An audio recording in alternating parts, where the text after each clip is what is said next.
രാഹുവാണെന്ന്. അല്ലെങ്കിൽ നിങ്ങൾക്ക് ഇപ്പോൾ നിങ്ങളുടെ വീട്ടിൽ ചില ആളുകളുടെ ജാതകം ശരിയില്ല, ഭാര്യയുടെ ജാതകം ശരിയാവാത്തതുകൊണ്ടാണ് ബിസിനസ് നേരെയാവാത്തത്. അപ്പോൾ ഇയാൾക്ക് സമാധാനമായി, എൻ്റെ പ്രശ്നങ്ങൾക്കൊക്കെ കാരണം ഉണ്ടോ ഇല്ല ഇങ്ങനത്തെ ആൾക്കാർ. അത് കഴിഞ്ഞ് പിന്നെ ഒരു സമാധാനമുള്ളത് അമ്പലത്തിൽ പോകുമ്പോഴാണ്. കാരണം അവിടുത്തെ ദീപവും മറ്റൊക്കെ കാണുമ്പോൾ കുറച്ചു നേരത്തേക്ക് മനസ്സ് എവിടേക്ക് തിരിഞ്ഞു? ഭഗവാനിലേക്കൊക്കെ തിരിഞ്ഞു. പക്ഷെ അവിടുന്ന് ഇവിടെ പോരുന്ന സമയത്ത് ആരെങ്കിലും ചോദിക്കുകയാണ്, എന്നിട്ട് എന്താ ഈ പ്രശ്നങ്ങളൊക്കെ ഇപ്പം എങ്ങനെയായിരുന്നു? ഒരിക്കലും വീണ്ടും നമ്മൾ അതിലേക്ക് തന്നെ വന്നു. ഒരു ആളുടെ കഥ പറഞ്ഞ പോലെയാണ് നമ്മുടെ അവസ്ഥ. ഒരാൾക്ക് ഒരുപാട് പ്രശ്നങ്ങൾ ജീവിതത്തിൽ. വീട് റിപ്പയർ ചെയ്യണം, മകളുടെ കല്യാണം ഏറെക്കുറെ അടുപ്പിച്ചിരിക്കുകയാണ്, 10-26 വയസ്സായി. മകൾക്ക് കല്യാണത്തിനാണെങ്കിൽ കുറച്ച് കാശ് വേണം, ആഭരണം മേടിക്കാൻ, മകൻ്റെ അഡ്മിഷൻ എടുക്കണം. അതിൻ്റെ ഇടയ്ക്ക് ഇദ്ദേഹം കുറേ ലോൺ എടുത്തിട്ടുണ്ട്, അത് പേ ചെയ്യണം. കുറേ ആൾക്കാരിരുന്ന് കടം മേടിച്ചിട്ടുണ്ട്. ഇതെല്ലാം കൂടി കൂട്ടി ഇങ്ങനെ നോക്കുമ്പോൾ വലിയ രംഗമുണ്ട്. ഇയാളിങ്ങനെ ഓരോരുത്തരെ കണ്ട് കാശ് കടം ചോദിക്കുമ്പോൾ ഒരാൾ പറഞ്ഞു, ഞാൻ പരിഹരിച്ചു തരാം പ്രശ്നം. എന്തൊക്കെയാണ് നിങ്ങളുടെ പ്രശ്നം? മകളുടെ കല്യാണത്തിന് 2 ലക്ഷം, പിന്നെ വീട് റിപ്പയറിങ്ങിന് 2 ലക്ഷം, പിന്നെ കുറച്ച് ആഭരണങ്ങൾ മേടിക്കുന്ന ഇത്ര ലക്ഷം, മകൻ്റെ അഡ്മിഷൻ ഇത്ര ലക്ഷം. ഇതൊക്കെ പറഞ്ഞപ്പോൾ മറ്റേ ആൾ ഇതൊക്കെ കണക്ക് കൂട്ടിയിട്ട് പറഞ്ഞു, ഏറെക്കുറെ 10 ലക്ഷം നിങ്ങൾക്ക് വേണം. അപ്പോൾ ഇദ്ദേഹം പറഞ്ഞു, അതെനിക്ക് 10 ലക്ഷം വേണമെന്ന്. നിങ്ങളുടെ പ്രശ്നം പരിഹരിച്ചു. അപ്പോൾ ഇദ്ദേഹം വിചാരിച്ചു മറ്റേ ആൾ 10 ലക്ഷം ഇപ്പം കൊടുത്തു. പറഞ്ഞു, നിങ്ങളെനിക്ക് 10 ലക്ഷം തന്ന എൻ്റെ പ്രശ്നം പരിഹരിക്കുമെന്ന്. അങ്ങനെയല്ല സുഹൃത്തെ, നിങ്ങൾക്ക് ഒരുപാട് പ്രശ്നങ്ങൾ ഇനി പറഞ്ഞു നടക്കേണ്ട, ഒരു പ്രശ്നം പറഞ്ഞാൽ മതി. എല്ലാം കൂടി എത്ര പ്രശ്നം എന്ന് ചോദിച്ചു കഴിഞ്ഞാൽ എന്ന് പറഞ്ഞാൽ മതി. ഇനി 10 ലക്ഷം എന്ന് പറഞ്ഞാൽ മതി. ഇത് മകളുടെ കല്യാണം, മകന് കല്യാണം, വീട് റിപ്പയറിങ്, അത് അഡ്മിഷൻ എന്നൊക്കെ പറഞ്ഞിട്ട് ഒരുപാട് ആധാരം തുറക്കേണ്ട ആവശ്യമില്ല. എല്ലാം കൂടി ഒന്നിച്ചൊരൊറ്റ പ്രശ്നം. എനിക്കൊരു പ്രശ്നമേ ഉള്ളൂ. എന്താണത്? 10 ലക്ഷത്തിൻ്റെ പ്രശ്നം. ഇതാണ് സത്യം. ഇതുപോലെ നമ്മളുണ്ടല്ലോ, മനസ്സിൽ നിന്ന് ചെറിയ വികാരങ്ങളാണ് പിന്നീട് വലിയ വികാരങ്ങളായിട്ട് മാറുന്നത്. അതാണെങ്കിൽ നമ്മുടെ മനസ്സിൻ്റെ ഒരു ശക്തി എന്താണെന്ന് വെച്ചാൽ, ഒന്നിൽ തന്നെ ഇങ്ങോട്ട് ഉറച്ചു കഴിഞ്ഞാൽ ഉറപ്പിക്കാനൊരു പ്രയാസമില്ല, പക്ഷെ ഉറപ്പിച്ചതിനെ മാറ്റിയെടുക്കാൻ വലിയ പ്രയാസമാണ്, അല്ലേ? കല്യാണം കഴിച്ച് വീട്ടിലേക്ക് വന്നു കഴിഞ്ഞാൽ ഭാര്യയ്ക്കും ഭർത്താവിന് അറ്റാച്ച്മെൻ്റ് ഉണ്ടോ? ഇല്ലല്ലോ, സത്യമാണല്ലോ പറയണത്. പിന്നെ എങ്ങനെ ക്രമേണ ഇതുപോലെ തുടങ്ങേ, അല്ലേ? ക്രമേണ തുടങ്ങേ. പിന്നെ അറ്റാച്ച്മെൻറ്റ് കൂടി വന്നു. ഉണ്ടോ ഇല്ലയോ? ഇല്ല. പിന്നെ ക്രമേണ അറ്റാച്ച്മെൻറ്റ് കൂടി വന്ന് അങ്ങനെ ഒരു ദിവസം എന്താണ്, ഒരാൾ അങ്ങോട്ട് മുന്നേ പോയി കഴിഞ്ഞാൽ അപ്പം നമുക്ക് താങ്ങാൻ പറ്റാത്ത വേദന ഇല്ലേ? ഉണ്ടോ ഇല്ലയോ? എന്തുകൊണ്ടാണ് താങ്ങാൻ പറ്റാത്തൊരു വേദന? കാരണം അത്രമാത്രം ഇത് സത്യമാണ്, ഈ ബന്ധം സത്യമാണെന്ന് ആവർത്തിച്ച് മനസ്സങ്ങോട്ട് ഉറപ്പിച്ചു. വാസ്തവത്തിൽ അവരുടെ യാത്രയാണോ നമ്മളെ വേദനിപ്പിക്കുന്നത്, നമ്മുടെ ഒട്ടലാണോ? നമ്മളത് തിരിച്ചറിയുന്നില്ലല്ലോ പലരും. ഉണ്ടോ? അപ്പോൾ ഈ മനസ്സിന് ഒന്നിൽ തന്നെ ഒട്ടി നിന്ന് അത് സത്യമെന്ന് കരുതി അതിൽ തന്നെ മുഴുകി നിന്ന് നമ്മളെ തളർത്തി നശിപ്പിക്കാൻ സാധിക്കുന്നവരെയാണ്. എത്രയോ ആളുകൾ ജീവിതം നശിപ്പിക്കുന്നില്ലേ? അങ്ങനെ ഉണ്ടോ ഇല്ലയോ? മകൻ മരിച്ചതിൻ്റെ പേരിൽ സ്വയം ആത്മഹത്യ പോലും ചെയ്യുന്നവരില്ലേ? ഉണ്ടോ? തളർന്ന് ജീവിക്കുന്നവരില്ലേ? ഒരാളെയും മുഖം കാണിക്കാൻ മടിക്കുന്നവരില്ലേ? ഉണ്ടോ ഇല്ലയോ? കുറേ ആളുകളെ നമുക്ക് കാണാം. എന്തുകൊണ്ടാണെന്ന് ചോദിച്ചു കഴിഞ്ഞാൽ അവരുടെ ജീവിതത്തിൽ അവർ അത്ര ഉറപ്പിച്ചിരിക്കുകയാണ്, ഈ നഷ്ടം എനിക്ക് ഒരിക്കലും ഇനി നികത്തിയെടുക്കാൻ സാധ്യമല്ല. എൻ്റെ നഷ്ടം ഞാൻ ആരോട് പറയും? അതുകൊണ്ട് ഞാൻ ഇനി ഇങ്ങനെയൊക്കെ അങ്ങോട്ട് ജീവിച്ചോളാം. അപ്പം ഇതൊക്കെ തമോ ഗുണത്തിൻ്റെ ഏറ്റവും ശക്തിയാർന്ന അവസ്ഥയാണ്. അതിൽ നിന്നും അവരുടെ മനസ്സിനെ ഉയർത്താൻ അവർക്ക് പറ്റാത്തത്. മൈൻഡ് റെഫ്യൂസ് ടു ഇംപ്രൂവ് എന്നാണ്, അല്ലെങ്കിൽ mind refuse to divert its attention. നമ്മൾ പറഞ്ഞാൽ പോലും അവരതിൽ നിന്ന് മാറുകയില്ല. എനിക്ക് തോന്നാറുള്ളത് അവർ ഏതുപോലെ ചോദിച്ചു കഴിഞ്ഞാൽ, ചില ക്ഷേത്രങ്ങളിലൊക്കെ ഉണ്ടല്ലോ ശരീരത്തിൻ്റെ മുറിവൊക്കെ കാണിച്ച് രോഗം കാണിച്ച് പണം പിരിക്കുന്നവർ കണ്ടിട്ടില്ലേ നിങ്ങൾ? ഈ പണ്ട് കാലത്ത് ശബരിമലയിലൊക്കെ ഉണ്ടായിരുന്നു. വലിയ മുറിവൊക്കെ കാണിച്ച് അതിങ്ങനെ കാണിച്ച് ഇപ്പോഴും ഉണ്ട്. ഏത് കാലത്ത് പോയാലും അവർക്ക് ആ രോഗം ഉണ്ടാവും. ഇനി അവരെ ട്രീറ്റ് ചെയ്താലും അവർ ആ രോഗം രണ്ടാമതും വരുത്തും. കാരണം അവരത് തന്നെ കാണിച്ചപ്പോൾ അവർക്ക് അതില്ലാതെ ജീവിക്കാൻ പറ്റില്ല. തമാശയില്ലത്. അത്രമാത്രം നമുക്കവരോട് സിമ്പതി തോന്നും, പക്ഷെ അവർക്കത് പോയാലാണ് സിമ്പതി വരിക. അവർക്ക് ആ രോഗം പോയാൽ പിന്നെ കലക്ഷൻ പറ്റില്ല. ഇതുപോലെ തൻ്റെ ദൗർബല്യത്തിൽ തന്നെ മനസ്സ് വെച്ച് അതിൽ നിന്ന് പുറത്തു കിടക്കാൻ പറ്റാത്തവരെ പോലെയാണ് ചില ആളുകൾ മനസ്സിനെ ഉറപ്പിച്ചിരിക്കുന്നത്. ഈ ഒരു തിരിച്ചറിവ് നമുക്കുണ്ടെങ്കിൽ പറയാണ്, നമ്മുടെ മനസ്സിനെ നല്ലവരുമായി ചേർന്ന് സത്യം നമ്മൾ തിരിച്ചറിഞ്ഞോളണം. എന്താ സത്യം? എന്താ സത്യം? നമ്മുടെ മനസ്സ് എവിടെയെങ്കിലും ഒട്ടിപ്പിടിച്ച് നിന്നാൽ അത് നമ്മളെ തളർത്തും. അപ്പൊ സ്വാമി ചോദിക്കട്ടെ, മനസ്സ് ഈശ്വരിലേക്ക് ശ്രദ്ധ തിരിച്ചാൽ അവിടെ ഒട്ടും എന്നുള്ളതിന് എന്തിനാ ഒരു ഉറപ്പുള്ളത്?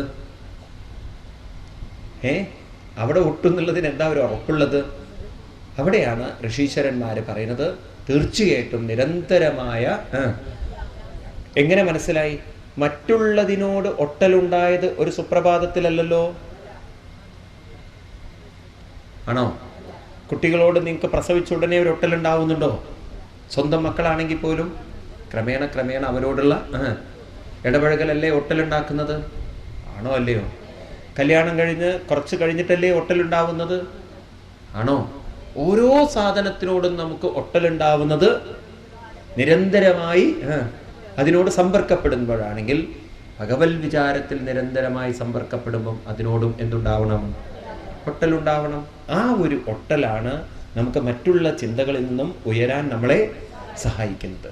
അപ്പൊ ആത്മീയത എന്ന് പറയുന്നത് ഇറ്റ് ഈസ് എ ബാലൻസ് എന്നാണ്. Spirituality is a balance on which you can change your attention from problems to strength. പ്രശ്നങ്ങളിൽ നിന്നും ശക്തിയിലേക്ക് നിങ്ങളുടെ മനസ്സിനെ നിങ്ങൾക്ക് തിരിച്ചു കൊണ്ടുവരാൻ സാധിക്കും. എന്നെ സംബന്ധിച്ച് ഞാൻ അതാ മനസ്സിലാക്കിയിരിക്കുന്നത്. ഏതുപോലെ ഒരു തുലാസ് നമ്മൾ പിടിച്ചു കഴിഞ്ഞാൽ ഒരു ഭാഗത്ത് നമ്മൾ സാധനങ്ങൾ ഇട്ടാൽ ആ ഭാഗം താഴ്ന്നു പോകും.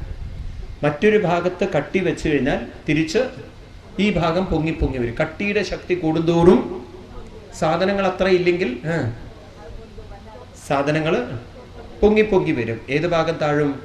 പക്ഷെ ഈ തുലാസിന് ബാലൻസ് ചെയ്യണമെങ്കിൽ എവിടെയെങ്കിലും ഒന്ന് പിടിക്കേണ്ടതുണ്ട്. ഇതുപോലെ നമ്മുടെ മനസ്സിനെ നമ്മൾ ആത്മീയമായ ഒരു ബലത്തിൽ ഉറപ്പിച്ചു വെച്ചാൽ എപ്പോഴൊക്കെ പ്രശ്നങ്ങൾ വരുന്നോ അപ്പോഴൊക്കെ നമുക്ക് ഭഗവത് വിചാരം കൊണ്ട് ആ പ്രശ്നങ്ങളിൽ നിന്നും മനസ്സിനെ ഉയർത്തിക്കൊണ്ടുവരാം. മനസ്സിലാവുന്നുണ്ടല്ലോ? ഇതൊരു പരിശീലനം നമ്മൾ നിരന്തരം ചെയ്തു കഴിഞ്ഞാൽ ഏത് പ്രശ്നങ്ങൾക്കും അമ്മേ പരിഹാരമുണ്ട്. അപ്പൊ ഇങ്ങനെ നമ്മൾ മനസ്സിനെ ഉയർത്തിക്കൊണ്ടുവരണമെങ്കിൽ ഭഗവാന്റെ വിചാരത്തിലേക്ക് മനസ്സിനെ കൊണ്ടുവരണം എന്ന് പറഞ്ഞു. അപ്പൊ ഇവിടെ ഏത് ഭഗവാന്റെ വിചാരത്തിലേക്ക്? അപ്പൊ അതും നമ്മൾ മനസ്സിലാക്കിക്കൊള്ളണം. ഏത് ഭഗവാന്റെ വിചാരത്തിലേക്ക്? ഏത് ഭഗവാനെയാണ് ഇവിടെ പറയുന്നത്? ഭഗവാൻ എന്ന് പറയുന്നത് എവിടെയോ നിൽക്കുന്ന ഒരു ഭഗവാനല്ല, നമ്മുടെ ഓരോരുത്തരുടെയും ആത്മാവ് തന്നെയാണെന്ന ബോധം അല്പം പോലും മറന്നുപോലും. ഇത് ഭാഗവതത്തിൽ ആവർത്തിച്ചുറപ്പിക്കും. 5-ാമത്തെ സ്കന്ധത്തിൽ നിങ്ങൾക്ക് കാണാം, വളരെ ഗംഭീരമായിട്ട് പറഞ്ഞു കൊടുക്കുകയാണ്. ഋഷഭദേവന്റെ പുത്രനായ ഭരതൻ പിൽക്കാലത്ത് ജഡഭരതനായി അദ്ദേഹത്തിനൊരിക്കൽ ഒരു രാജാവിനെ പല്ലക്ക് ചുമക്കേണ്ടതായി വന്നു. രഘൂഗണ മഹാരാജാവിനെ ആ പല്ലക്ക് ചുമക്കാൻ പറ്റാതെ വന്നപ്പോൾ രാജാവ് ദേഷ്യപ്പെട്ട സമയത്ത് അദ്ദേഹത്തിന് ഒരു ഉദ്ബോധനമുണ്ടാക്കാൻ വേണ്ടി ഉപദേശിച്ച ഉപദേശമാണ് രഘൂഗണ ഭരത ഉപദേശം. അത് 5-ാമത്തെ സ്കന്ധത്തിൽ 6-ാമത്തെ ശ്ലോകം ആദ്യം നമുക്ക് നോക്കാം. ദുഃഖം സുഖം വ്യതിരിക്തം ച തീവ്രം കാലോപഭന്നം ഫലമാവ്യനക്തി ആലിംഗ്യമായാരിജിതാന്തരാത്മാ സ്വദേഹിനം സംസതി ചക്രകൂട. സംസാര ചക്രം നിങ്ങളെ പിടികൂടുന്നത് ആലിംഗ്യമായ. മായ എന്ന് പറഞ്ഞാൽ തമോ ഗുണം. എന്താ തമോ ഗുണത്തിന്റെ പ്രത്യേകത? എന്താ തമോ ഗുണത്തിന്റെ പ്രത്യേകത? നമ്മളെ അലട്ടുന്ന പ്രശ്നം തന്നെയാണ് നമ്മുടെ ഏറ്റവും വലിയ പ്രശ്നമെന്ന് നമ്മളെ തെറ്റിദ്ധരിപ്പിച്ച് അത് തന്നെ സത്യമെന്ന് ഉറപ്പിച്ച് അതിലേക്ക് തന്നെ മനസ്സിന്റെ ശ്രദ്ധ കൊണ്ടുവന്ന് അതിൽ നിന്നും പുറത്തു കടക്കാൻ പറ്റാതെ ആലിംഗ്യമായ നമ്മൾ അതിനോട് കയറി ആലിംഗനം ചെയ്യുന്ന സമയത്ത് നമുക്ക് സുഖം ദുഃഖം വ്യതിരിക്തം തീവ്രം, സുഖത്തിലും ദുഃഖത്തിലും തീവ്രമായ സുഖത്തിലും ദുഃഖത്തിലും ഒക്കെ കടന്നു പോകേണ്ടതുണ്ട്. എന്ന് പറഞ്ഞാൽ അനുകൂലമായ സാഹചര്യം വരുമ്പോൾ അതിലൊട്ടിപ്പിടിച്ചാൽ സുഖം തോന്നും, പ്രതികൂലമായ സാഹചര്യം വരുമ്പോൾ അതിലൊട്ടിപ്പിടിച്ചാൽ ദുഃഖം വരും. മനസ്സിലായോ? അപ്പം അങ്ങനെ നമ്മളെ മനസ്സിനെ പരിശീലിപ്പിച്ചെടുത്ത് കൊണ്ടുവന്നത് കൊണ്ടാണ് ഈ പ്രശ്നങ്ങളൊക്കെ. അപ്പൊ ഇതിൽ നിന്ന് ഉയരാൻ എന്താ വേണ്ടത്? ഇതിൽ നിന്ന് ഉയരണമെങ്കിൽ 13-ാം ശ്ലോകത്തിൽ പറയുന്നു, ക്ഷേത്രജ്ഞ ആത്മാ പുരുഷ പുരാണ സാക്ഷാൽ സ്വയം ജ്യോതിരജ പരേശ നാരായണോ ഭഗവാൻ വാസുദേവ സമായ ആത്മന്യവധീയമാന. ഈ മനസ്സിന്റെ ശ്രദ്ധ ആരിലേക്കും കൊണ്ടുവരാം? ക്ഷേത്രജ്ഞൻ എന്ന് പറയുമ്പോൾ നിങ്ങൾക്ക് നല്ലവണ്ണം അറിയണം ആരാണ് ക്ഷേത്രൻ, ആരാണ് ക്ഷേത്രജ്ഞൻ. ഗീതയിലെ 13-ാം അധ്യായത്തിലെ ആദ്യത്തെ 2 ശ്ലോകങ്ങൾ മനഃപ്പാഠം പഠിച്ചു വെക്കണം. നമ്മൾ ക്ഷേത്രം എന്ന് പറയുന്നത് പൊതുവെ അമ്പലങ്ങളെയാണെങ്കിൽ ഗീതയിൽ ഭഗവാൻ ശ്രീകൃഷ്ണൻ ക്ഷേത്രം എന്ന് വിളിക്കുന്നത് ഈ ശരീരത്തെയാണെന്ന് മറന്നു പോകരുത്. അതിഗംഭീരമായ 2 ശ്ലോകങ്ങളാണ് 13-ാം അധ്യായത്തിലെ 1ഉം 2 ശ്ലോകങ്ങൾ. അവിടെ പറയുന്നു, ഇതം ശരീരം കൗന്തേയ ക്ഷേത്രമിത്യഭിധീയതേ ഏതദ്യോ വ്യക്തിദം പ്രാഹു ക്ഷേത്രജ്ഞ ഇതി തദ്വിദം. ഇത് ഗംഭീരമായ ശ്ലോകമാണ്. ഹേ അർജുന, ഇതം ശരീരം കൗന്തേയ ക്ഷേത്രം ഇതി അഭിധീയതേ. ഈ ശരീരത്തെ നീ എന്തെന്നറിഞ്ഞാലും ക്ഷേത്രം. പൊതുവെ നമ്മൾ അമ്പലം എന്ന് പറയുന്നത് ഇവിടെ വിളിക്കുന്നത് ശരീരത്തെയാണ്. അപ്പൊ ഈ ശരീരത്തിൽ തന്നെ നിറഞ്ഞിരിക്കുന്ന തേജസ്സിനെയാണ് ക്ഷേത്രജ്ഞൻ. നോക്കൂ, വളരെ ഗംഭീരമാണ് ആ പ്രയോഗം. നല്ല ഗംഭീരമായ പ്രയോഗമാണ്. നമ്മുടെ മനസ്സിന് അനുഭവങ്ങളെ ബോധിക്കാനുള്ള കഴിവുണ്ട്, അറിയിപ്പിക്കാനുള്ള കഴിവുണ്ട്. ഇപ്പൊ എന്നെ ആരെങ്കിലും തൊട്ട് കഴിഞ്ഞാൽ എനിക്ക് ബോധ്യപ്പെടും ആരോ എന്നെ തൊടുന്നുണ്ട്. ഇതെനിക്ക് ബോധിപ്പിച്ചു തന്നത്, അറിയിപ്പിച്ചു തന്നത് എൻ്റെ ശരീരമാണോ മനസ്സാണോ? ഇനി ചൂട് തട്ടുന്ന സമയത്ത് എൻ്റെ മനസ്സെനിക്ക് ബോധിപ്പിച്ചു തരുന്നുണ്ട് ചൂട് തട്ടുന്നുണ്ട്. അനുഭവം എന്നെ അറിയിപ്പിച്ചു തന്നത്, എന്നെ ഒരാൾ വേദനിപ്പിക്കുന്ന രീതിയിൽ സംസാരിച്ചു കഴിഞ്ഞാൽ എനിക്ക് മനസ്സുകൊണ്ട് പറയും, ദേ ഈ വേദന എന്നെ വല്ലാതെ വിഷമിപ്പിക്കുന്നുണ്ട്. ഉണ്ടോ ഇല്ലയോ? എല്ലാ അനുഭവങ്ങളും നമുക്ക് ബോധിപ്പിച്ചു തരുന്നത് മനസ്സാണ്. മനസ്സെന്ന് പറയുന്നത് ബോധമയം, അറിവിൻ്റെ മയമാണ്. ഏതൊക്കെ അറിവുണ്ട് അതില് ഇന്ദ്രിയങ്ങളിലൂടെ കിട്ടുന്ന അറിവ്, അതായത് കാണുമ്പോൾ കാണുന്നു എന്നുള്ളൊരു അറിവ്, കേൾക്കുമ്പോൾ കേൾക്കുന്നു, സ്പർശിക്കുമ്പോൾ സ്പർശിക്കുന്നു, വാസനിക്കുമ്പോൾ നല്ല വാസനയുണ്ട് എന്നുള്ള അറിവിനെ പറയും ഐന്ദ്രിയജ്ഞാനം, ഇന്ദ്രിയജ്ഞാനം. ഇന്നത്തെ ഭാഷയിൽ പറഞ്ഞാൽ ഇതിനെ പറയും ബോധമനസ്സ് എന്ന് പറയും. എന്താ പറയുക? ബോധമനസ്സ്. അത് കഴിഞ്ഞ് നമ്മൾ ഉറക്കത്തിലേക്ക് അങ്ങോട്ട് പോയാലോ?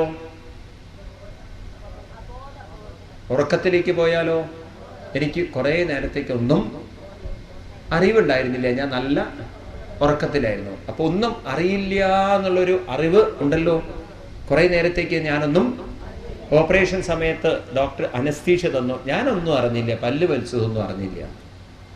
അപ്പൊ അത്രയും നേരം എൻ്റെ മനസ്സ് ഏതവസ്ഥയില്?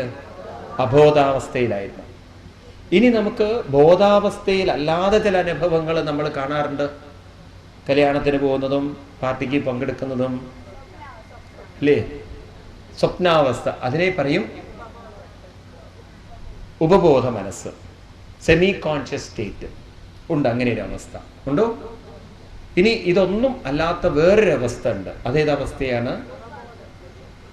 ഞാൻ പറഞ്ഞു സുബോധ മനസ്സ്. സുബോധം എന്ന് പറഞ്ഞാൽ ബോധത്തെക്കുറിച്ച് തന്നെ ബോധമുണ്ടാവുക.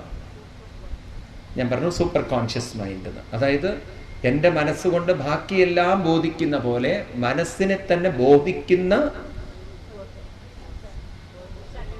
മനസ്സിലായില്ലേ നിനക്ക്? നിങ്ങൾ എന്നെ തൊടുന്ന സമയത്ത് നിങ്ങൾ എന്നെ തൊട്ടു എന്നുള്ളൊരു ബോധം എനിക്കുണ്ട്. സ്പർശം ഇന്ദ്രിയത്തിലൂടെ വന്നു. ഈ ബോധം ഉണ്ടാക്കി തന്നത് മനസ്സാണ്. ഇനി ആ മനസ്സിനെ കുറിച്ച് തന്നെ ഒരു ബോധമുണ്ടെങ്കിലോ? ബോധമുണ്ടാക്കി തന്ന മനസ്സിനെ കുറിച്ചുള്ള ബോധമാണ് സുബോധ മനസ്സ്. അങ്ങനെ ഒരു ബോധമുണ്ടാക്കിക്കൂടെ? ഉണ്ടോ ഇല്ലയോ? നിങ്ങൾ കൂടെ വരുന്നില്ല. മനസ്സിന് ഇന്ദ്രിയങ്ങളിലൂടെ കിട്ടുന്ന കാര്യത്തെക്കുറിച്ച് ബോധമുണ്ടാക്കി തരാൻ പറ്റുമെങ്കിൽ, കുറച്ചു നേരത്തേക്ക് അബോധാവസ്ഥയിലിരിക്കാൻ പറ്റുമെങ്കിൽ, കുറച്ചു നേരത്തേക്ക് ഇന്ദ്രിയങ്ങളില്ലാതെ ഉപബോധ മനസ്സിൽ സ്വപ്നങ്ങൾ കണ്ട് അതിനെക്കുറിച്ച് അറിയിപ്പിച്ചു തരാൻ സാധിക്കുമെങ്കിൽ, ഞാൻ ഭയങ്കര സ്വപ്നം കണ്ടു എന്നൊക്കെ പറയുന്നില്ലേ, എങ്കിൽ ഇതൊക്കെ കാണിച്ചു തന്ന മനസ്സിനെക്കുറിച്ച് എനിക്ക് ബോധമുണ്ടാക്കാൻ സാധിക്കണം. ഇതിനെയാണ് ആത്മീയത എന്ന് പറയുന്നത്. ഇത് നമ്മൾ ഈ പരിശീലനം നമ്മൾ കൊണ്ടുവന്നാൽ ഇതിനെയാണ് ക്ഷേത്രജ്ഞൻ എന്ന് പറയുന്നത്.